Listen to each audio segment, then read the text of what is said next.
సీన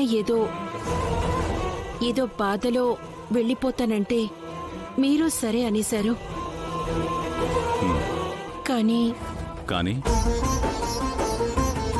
కానీ మీ నిర్ణయం తప్పని కాదని తెలుసు. కానీ ఏమైంది జానకి? సలహా అనుకోకండి, సరిదిద్దుతున్నానని అస్సలు అనుకోకండి. సీనయ్య దుబాయ్కి వెళ్ళటం తనకంత మంచిది కాదేమో అనిపిస్తోంది. అవునండి, ఇక్కడ తన సొంత మనుషులు ఎంతమంది ఉండగా సీనయ్య ఒక్కడే అంత దూరం ఎందుకు? జానకి, నేనేదైనా ఆలోచించాను.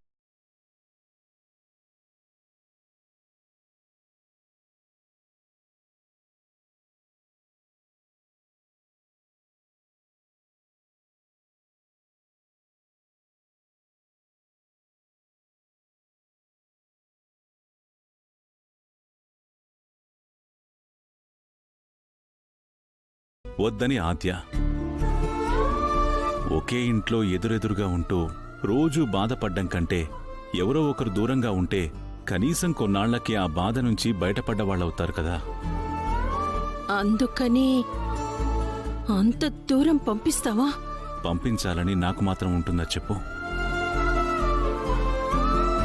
వాడి బొడ్డు పేగు కోసినప్పటి నుంచి ఈ చేతులతోనే పెంచి పెద్ద చేశాను. పేరుకి చెల్లెలు కొడుకైనా సొంత బిడ్డలా చూసుకున్నాను. అలాంటి వాణ్ణి నేను వాణ్ణి అంత దూరం ఎందుకు పంపిస్తాను? మరి ఎందుకంటే వెళ్ళమన్నారు? అది వాడాలోచన జానకి. దుబాయ్ వెళ్లాలని నిర్ణయం తీసుకుంది వాడు.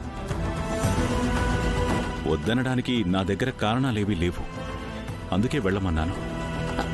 అది కాదండి, సీనయ్య పైకి కనిపించేంత గట్టి మనిషి కాదు, చిన్న పిల్లాళ్ళ ఆలోచిస్తున్నాడు. 25 ఏళ్లు దాటాక ఇంకా చిన్నపిల్లాడేంటి జానకి? సొంత నిర్ణయాలు తీసుకునే వయసు వాడిది. ఆ సొంత నిర్ణయమే సీనయ్య ప్రాణాలు తీసేది తెలుసా? ఏది? ఆ విషయం తాగిన విషయమా? అదంతా డ్రామా. హాస్పిటల్లో అది డ్రామా అండి. ఆ తర్వాత పురుగుల మందు తాగబోయిన విషయం గురించి మీకు తెలుసా? ఏంటి?